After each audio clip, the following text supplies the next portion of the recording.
Hey guys, and welcome back to CFOP Cubing, and today I'm going to be showing you my entire Rubik's Cube collection. Here it is right here on display. Oh wait, not quite yet. Here it is all on for display, and I'm going to be going through each of these cubes. The first one is the Monster Go 2x2. This 2x2 is pretty good. It is not magnetic, so I would not recommend it, but it's pretty good. Next we have the Megaminx 2x2. This is non-magnetic, it's stickered, it's the cheapest speed cube I believe at only $4. It's actually pretty good for a beginner's 2x2. For top solvers, I don't think it's the best option, but it's pretty good. Next we have the Cheaty 2x2. This 2x2 is the first 2x2 I ever got, and it kinda is not that great. I mean, I definitely wouldn't recommend it because the Megaminx is better than this, and this is $5. This is the Cheaty S. So S might be stickerless, so it might be the stickerless version, but yeah, it's a lot better, but it's still not that great. I mean, it's definitely a good option, so you might want to get it. I think it's $5. Still, if you're going to get a cube like this, I would kind of recommend something like a Little Magic. Speaking of the Little Magic, this is the Little Magic M. It is my main. It's the only magnetic 2x2 I have, actually. It's very good. It does have some lockups. I don't really do 2x2 that much, so I'm not super good at it, but this cube is really good for what my needs are. Oh yeah, I forgot to mention the 1x1. This is a pretty good speed cube. I would definitely recommend it for the price. It's probably one of the best 1x1s you can get out there. Lubrication makes it a lot better, though. This is the first 3x3 I ever got. It's the Chi Sail. This cube is not good compared to the cubes you can get today.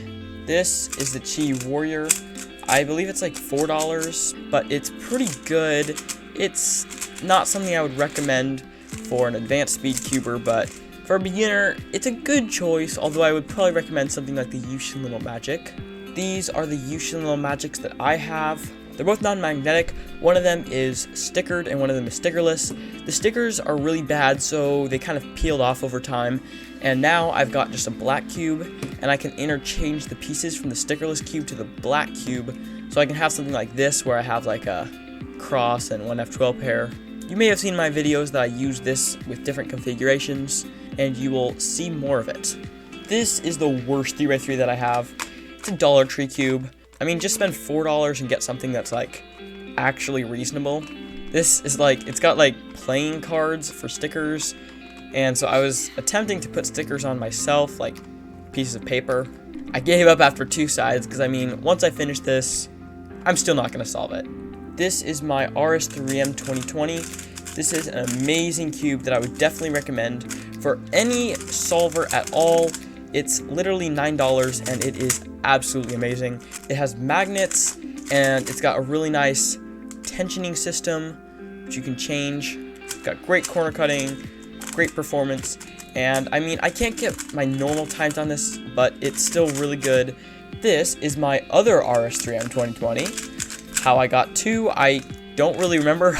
I think I just got one because it was like the best cube that there was for the amount of money that I was willing to spend, and the one I had was kind of getting pretty bad.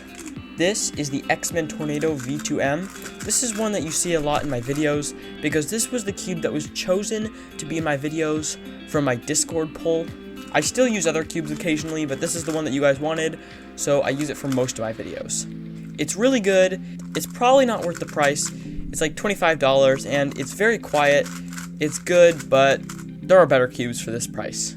This is the YJ Zula. Yeah, it's up here, somewhere around here on the screen. It's actually a very good cube, but I don't main it because it's like too small. I have reasonably large hands, and this is just a little bit too small for me, but that's why I use it for OH. It's a lot easier to control with one hand, and I really love this cube for one-handed. I'm not very good at one-handed, but this suits me. This is my GAN 11M Pro. It is my main. It's a little bit pricey, so I wouldn't recommend it for anybody on a budget, but it's a very good cube, and it's probably the best one out there. The GAN 12 maglev came out, and a lot of people say that it's the best cube, but from what I've seen, I do not expect it to be better than this. This is my GAN Carry. It's actually a Bluetooth cube that connects to a phone or a computer or anything with Bluetooth. It's pretty cool because you can race people on an app. The app isn't that good, and the cube desyncs a lot for me, which means it like gets offset, so the cube is solved in my hand, but it's not on the phone. I don't know if that's a problem with the Wi-Fi that we have here, or just the cube, or maybe the app, maybe the phone.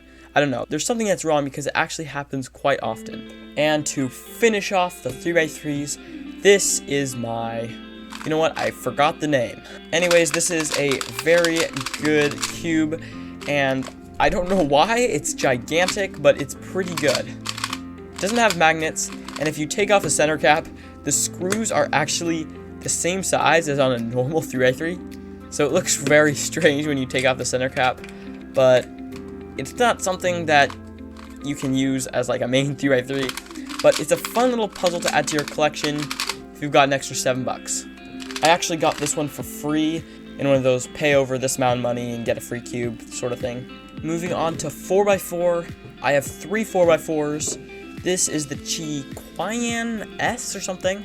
It's not good. I don't really know what it's like compared to other really budget 4x4s, but in my opinion, from the other cubes that I have, it's pretty bad. The Megaminx M is actually a very good cube. I think it's like $10 or $11, and it's very good. If your budget is around $10 or $11, this is definitely the cube you want to get. There are better cubes, but they are a little more expensive. This is my MGC, which I like a little bit more. It's like $20, so it's a little bit more expensive, but it's still very good. I don't have anything better than this, but this does work for me, so I can't really compare it to anything else, but I think it's pretty good. I have 2 5x5s. This is the, I have no idea how it's called, what it's called. Oh yeah, I added like a little CFOP cubing logo. Also, not a very good cube. Do not recommend it. Although I don't really have any other 5x5s to compare it to, so from my other 5x5, it's really bad. This is the MGC. It's probably the best in the world. It's actually not too expensive at around like $20 or $25, and it's actually very good. Many consider it the best in the world, and I don't really know because I don't have any others.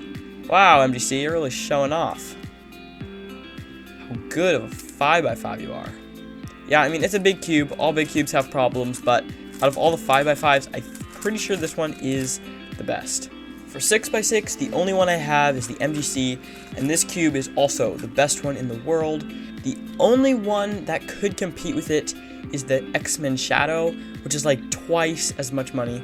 This is around $25, I believe, and it is very good. The X-Men Shadow is like $40, and it's not, like, it doesn't really get as good as this. If you're gonna buy a 6x6 and you're willing to spend $20, then get this, because anything cheaper than this or more expensive is just way worse. Except for the Shadow, which, I mean, you could get, but why get that when you could get something better for cheaper? For 7x7, also the MGC, people say this one's better. It kind of ties with the X-Men Spark. Some others like the Haze, but I mean, mostly people like this the most, and it is the cheapest. It comes in at around $35, and the X-Men Spark is like $60. If you're gonna buy a 7x7, it should be this one if you're willing to spend up to around $35. For square one, we've got the Yushin Little Magic M. This is a pretty good square one. It did take a lot of lubricant for me to get this any bit as good as it is, but it's kind of not that great. It's a little bit slow. The magnets are not strong at all. I mean, I can't even really feel them. It's definitely a great square one to get you started, but it's around like $7 or something. This is $20, it's the MGC, and it's really good. It's the best square one there is out there, and it's, again, not that expensive with $20. I mean, it definitely is a little bit pricey, but $20 for the best square one there is. I did have a little bit of trouble with this, so stay tuned for the review, but so far, it's really doing good. For Skewb, we've got some Chi Skewb. It's got like ball joints instead of magnets, and it's not bad, but I'm not a Skewb expert, so I don't really know how good it is, but it doesn't seem that great. Just watch me turn and you can kind of see how it performs. Next, we have the Cyclone Boys M. This is definitely very good. It's $10, and from what people say, it's like one of the best ones there is. It's not the best, but it definitely gets the job done. I'm not very good at Skewb, so for me, this is absolutely great. For Pyraminx, I have like some Yushin It's not that great, not for the price. I got this at like 65% off, which is why I got it, but it's good. If I was gonna get into Pyraminx, I would definitely get something better, because there are better Pyraminxes for cheaper, but when you're getting like 65% off, it's kind of hard to say no, especially because this is not a bad Pyraminx. It's pretty good. For Megaminx, we have a very, very, very, very bad Chi Megaminx. I mean, I used to like it because it was the only one I had, and so you might like it if it's your first Megaminx and you're just getting into it, but if you want to speed solve the Megaminx, this is trash. Get this. This is the YJ Yuhu V2, and it is only $12, and most people say that this is the best Megaminx there is. It's magnetic, it's very fast, it's easy to turn, it even has these really nice ridges that your fingers can grab onto, which feels weird at first, but you really get used to it. Finally, we have clock. This is the Ling AO clock, and it is the worst clock you can get, I'm pretty sure. It's also the cheapest. I got this one on sale, so, I mean, I got it because I was not really wanting a very good clock, but this is just very bad. It is very often hard to turn the dials, and a lot of times the pins won't go down. Like this, I'm pushing very hard, and this pin will not go down. You have to like wiggle the gear around a lot until it finally goes in, but now it's offset. Now I can't push it back. This is not really a clock to speed solve, so if you're gonna get a clock, get the Chi clock. It's like $35. I've not gotten it because I don't really like clock that much, and $35 is a bit too much to spend. But if you do want to speed solve the clock, that's what everyone says is great. Let's get into some non-WCA puzzles. So this is the mirror blocks. I think it's the Chi mirror blocks, and it's actually a pretty good mirror blocks. Yeah, I think it's the best one. It's like $6, and for my research, this was the best one, and it's definitely really good. It's not magnetic. I mean, I don't really know how you magnetize a mirror blocks, because all the pieces are like skewed outward. This is the one that I think the WCA should add as a new event, but now that I think about it, because it seems like it's not possible to add magnets, maybe not, but who knows. Cubing manufacturers will probably figure out something. Next we have the Ivy Cube. This is the Chi Ivy Cube. I got this one on sale too, and that's why I got it, and it's actually very good. I don't know really how good it is compared to other Ivy Cubes. People really don't make that many good Ivy Cubes, so I don't really know, but it's got little like ball clicks. It's definitely pretty good. I'm not very good at speed solving it because of the performance of the puzzle, but it's definitely good as a beginner level cube. Me and my brother got two little cubes that we turned into a Siamese cube. So this is just our conjoined 3x3, and it's actually pretty fun to solve because you cannot solve it like a normal 3x3, and you have to kind of get around it. So maybe I'll make a video on how to solve this because I kind of figured out my own method, and I think it's pretty good. I actually would not be able to solve this if I did not know full OLL, so that's nice. This is the Puppet Cube number 2. This cube is extremely weird. It like shape shifts. It's like a 2x2, but it also has a 3x3, which you can like turn layers like this. It's extremely scary, and I do know how to solve it. I might make a video on it. I figured out this one by myself also, and I don't think I have the best method, so maybe I'll look up a video, but it's a pretty strange puzzle. I'm pretty sure this is the only Puppet Cube number 2 there is. I don't think any other manufacturer has ever made this cube before, so it's the only one there is, and it's pretty good performance too. So yeah, I got this one because it was also on sale. It's normally like $6 or $7, I'm pretty sure, and I got it for $2, so. And finally, we have this cube. This is the Polaris cube, and I actually made a video on me attempting to solve this, and was I able to solve it without any help and looking up a video? Well, you'll just have to check out that video. It's right up here. But it's a very strange cube that turns like this and turns in half. This cube is utterly insane, one of the craziest puzzles I have, but that is it. That is actually all of the cubes that I have. Thank you guys so much for watching this video.